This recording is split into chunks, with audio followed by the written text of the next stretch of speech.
Pois Paulo não. News conversa com o assessor Vítor Pavarini, do Escritório Regional nas Américas, da Comissão Mundial da Saúde, OPAS, é a Semana Mundial de Segurança Rodoviária das Nações Unidas. Esta é a sexta. Vamos primeiro para a questão do impacto, portanto, que tem vindo a ter um tema que vocês estão a trazer para esta semana, que é a desaceleração da velocidade de 30 km por hora em centros urbanos. Perfeito, Eleutério. E, mais especificamente, há uma demanda para essa redução dos limites de velocidade, particularmente em áreas específicas das cidades, onde há um misto do tráfego mais significativo, onde os veículos motorizados se misturam mais com o deslocamento de pedestres, de peões, como se diz no português de Portugal, e os ciclistas e os demais usuários da via. Então, particularmente nos pontos da cidade onde esse mix é mais pronunciado. Não são em todos os lugares da cidade, há, obviamente, espaços em que nós temos as vias chamadas coletoras, as vias arteriais, em que os limites de velocidade permitidos, em que há que ser maior esses limites. Mas, especificamente nas áreas, as áreas urbanas, onde esse misto dos usuários da via é mais pronunciado, é que está se demandando um limite de até 30 km por hora. E vamos agora em segurança rodoviária. Que impacto é que tem em termos de números de mortes, tanto no Brasil, onde estará focado, portanto, nas suas atividades, como a nível mundial? Entre todos os fatores de risco implicados na segurança viária, e neles temos beber e dirigir, a negligência ao uso dos capacetes ou os mecanismos de retenção, como o cinto de segurança ou as cadeirinhas para as crianças, entre o uso de telefone celular, que é a direção distraída, entre todos esses, a velocidade, de longe, segue sendo o principal fator de risco. Até porque ela tem uma relação muito grande com a potencialização dos danos quando relacionado a outros fatores de risco. Em outras palavras, se alguém bebeu e dirigiu, que já é um fator de risco, e está em alta velocidade, tanto pior. Se alguém está sem fazer o uso do cinto de segurança ou os capacetes, está em alta velocidade, tanto pior podem ser as colisões, além do que a velocidade em maior escala, ela não só aumenta o número de acidentes, a possibilidade de termos acidentes, quanto a gravidade dos acidentes quando eles ocorrem. Por isso, esse é um fator de risco muito significativo e está sendo focado durante essa semana. O que perguntaste também em relação pelo que eu entendi, em relação da situação da segurança viária, tanto em nível global quanto localmente aqui no Brasil. Em nível global, Eleutério, a gente estima que há cerca de 1,3 milhão de pessoas que morrem anualmente nos chamados acidentes de trânsito.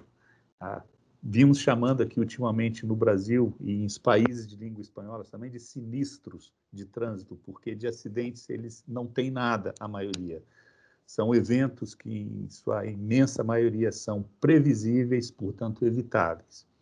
1,35 milhão de mortos por ano. E veja bem, isso a gente está falando apenas da ponta do iceberg, apenas daquele topo da pirâmide.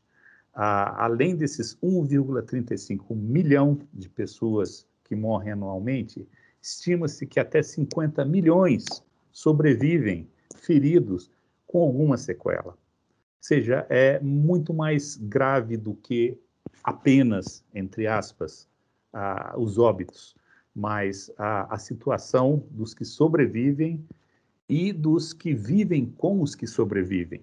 Particularmente no Brasil, estima-se que temos, no momento, cerca de 30 1.000 pessoas morrendo ao ano.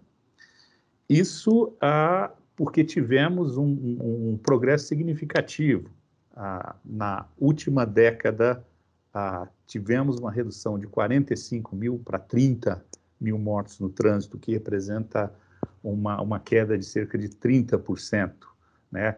O que é uma conquista a ser celebrada, sem dúvida, mas jamais para nos conformarmos com isso. Porque ainda que tenha caído para 30.000 pessoas por ano, ainda são 30.000 pessoas por ano, são 30.000 vidas que estamos falando de algo que, repito, é previsível e, portanto, evitável. Como é que a OMS atua junto das partes envolvidas e estes aspectos todos para conter estes números? Conseguir de uma forma conter, mas como é que isto pode continuar a ser feito? Certo. Para entendermos isso, acho que é até importante a gente remeter ao começo disso tudo, em 2004, quando a Organização Mundial da Saúde recebeu das Nações Unidas esse mandato para coordenar no sistema das Nações Unidas os esforços globais relacionados à segurança viária. Veja bem, ainda que a OMS já tivesse seu envolvimento, a OMS e seus escritórios regionais já tivessem um envolvimento com o tema desde os anos 60, 70 do século passado, é a partir principalmente dos anos 2000 que esse envolvimento se torna mais pronunciado em função do aumento dos índices de motorização dos países de desenvolvimento, que, não obstante terem aumentado sua frota motorizada, nem sempre contavam, tampouco contam boa parte deles, com uma estrutura institucional, educacional, ou de polícia, e vários outras instâncias que implicam na segurança viária.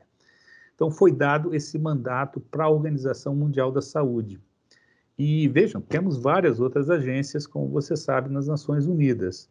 Mas o fato disso ter sido especificamente dado à Organização Mundial da Saúde é algo significativo para que a gente tem que atentar. O que salta aos olhos é o fato de ter tido um aumento significativo das mortes e lesões no trânsito com esse aumento da motorização a que eu me referi. Mas outro ponto que eu acho que vale a pena a gente relacionar a questão da saúde é que o fato dessa escolha para a área da saúde coordenar tem muito a ver com essa capacidade que me parece única, muito singular do setor saúde, de poder amealhar as outras áreas envolvidas. Porque a segurança viária, o trânsito, a mobilidade de maneira geral, é um tema, por definição, multissetorial. Vai envolver as áreas policiais, as áreas de fiscalização, de gestão do trânsito, as áreas de engenharia, as áreas de educação, tantas outras. E a área de saúde, e eu falo com a tranquilidade de quem não é um egresso da área da saúde. Eu passei a trabalhar na área da saúde, mas a minha área de origem é a área de transportes.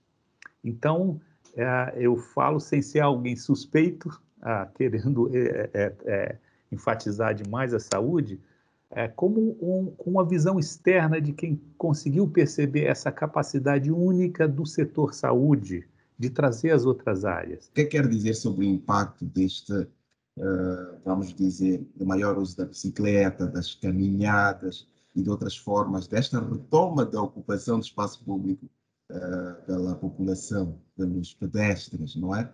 O que quer dizer, já terminamos a conversa?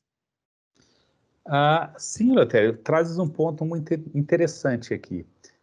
Se a gente for ver historicamente, no início do século passado, as ruas, as vias, todas que tinham, eram fundamentalmente ocupadas por pedestres, pelos peões, por ciclistas, e iniciou a ser ocupada pelo transporte individual motorizado com o advento dos automóveis, que começaram a ocupar as vias no início do século passado e eram muito mal vistos. Eram muito mal vistos, eram vistos como arruaceiros que estavam invadindo a paz e a mobilidade das pessoas que ocupavam essas vias. Isso trouxe um desconforto, obviamente, até que progressivamente o automóvel acabou ocupando as vias e expulsando os demais usuários para os cantos das vias, as calçadas, nos lugares em que é possível ter as calçadas. Isso trouxe esse desconforto. Da mesma forma, agora que os pedestres e os ciclistas estão fazendo essa retoma que te referistes, causa exatamente esse mesmo desconforto que foi causado no início do século passado, mas com justiça, porque, como se diz, a cidade tem que ser para as pessoas e não para os carros, ainda que isso reflita um pouco da desigualdade que a gente tem. Então, obviamente, em princípio, você tem esse mesmo desconforto agora que tínhamos no início do século passado. E o que, na verdade, os pedestres ou os ciclistas estão fazendo não é tomando o lugar dos automóveis, mas colocando os automóveis e os veículos motorizados nos seus devidos lugares. Vitor Pavarini, muito obrigado por esta conversa com a ONU. Eu que agradeço. Um abraço a todos vocês.